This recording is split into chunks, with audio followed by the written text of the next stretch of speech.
tous, ce tutoriel va vous expliquer comment réaliser des filtres automatiques avec Excel. Cette vidéo correspond à la correction des activités pratiques qui vous étaient demandées dans le classeur pédagogique que j'avais déposé sur Eclat. Donc on va commencer par activer les filtres automatiques sur notre feuille de calcul. Alors pour ce faire, on se place sur n'importe quelle cellule du tableau et on va aller dans Données et filtrer. Il faut remarquer qu'à partir de là, des petits triangles sont apparus sur chaque en-tête de colonne, c'est-à-dire sur chaque champ. Et donc, ces éléments vont nous permettre de répondre aux questions qui vous étaient posées.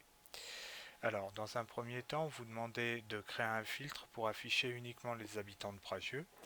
Alors, pour ce faire, on avait plusieurs possibilités. Soit en cliquant sur la petite flèche, on pouvait se permettre de tout décocher et de cocher uniquement les habitants de Pragieux. Vous remarquez qu'on obtient ce résultat. Je vais effacer mon filtre et je vais vous montrer l'utilisation des filtres textuels. Donc je vais procéder sensiblement de la même manière, c'est-à-dire que je vais cliquer sur mon champ commune, mais cette fois je ne vais pas du tout utiliser les options qui me sont données avec des cases à cocher, je vais utiliser les filtres textuels. Et donc je vais choisir comme filtre textuel est égal à, donc commune est égal à Pragieux. Donc une fois que j'aurai tapé cette valeur, je vais pouvoir donc cliquer sur OK et vous remarquez que j'obtenais le même résultat. Alors ça c'était pour la première question. Ensuite on vous demandait, donc je vais effacer le filtre. Ensuite on vous demandait de créer un nouveau filtre afin d'afficher les femmes dont le bonus-malus est inférieur à 1.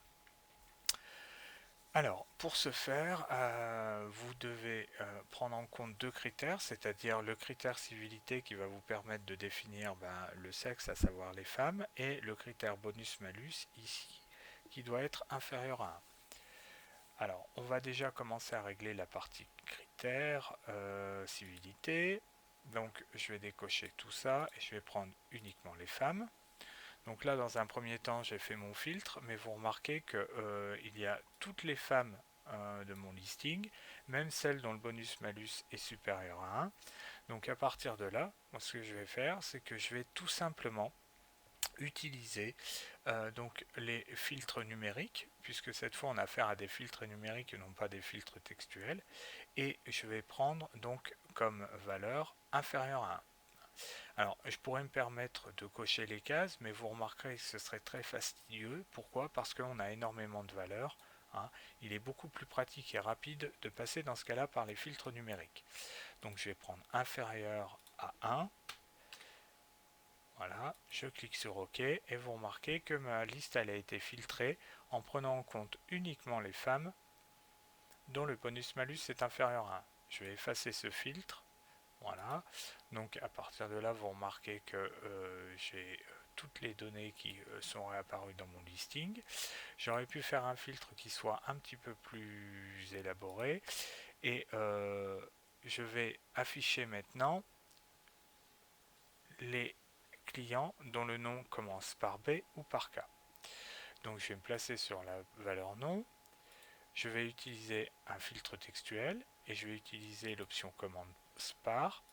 Donc je vais prendre commence par B et je vais bien faire attention ici de cliquer sur OU et je vais faire également commence par K.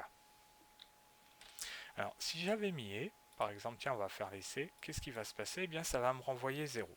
Pourquoi ça me renvoie 0? Eh bien tout simplement parce qu'en fait quand on dit commence par telle lettre et telle autre lettre, c'est un abus de langage parce qu'un nom ne peut pas commencer par deux lettres. Donc on ne peut pas utiliser l'opérateur booléen et. C'est pour ça qu'on est obligé d'utiliser l'opérateur booléen ou.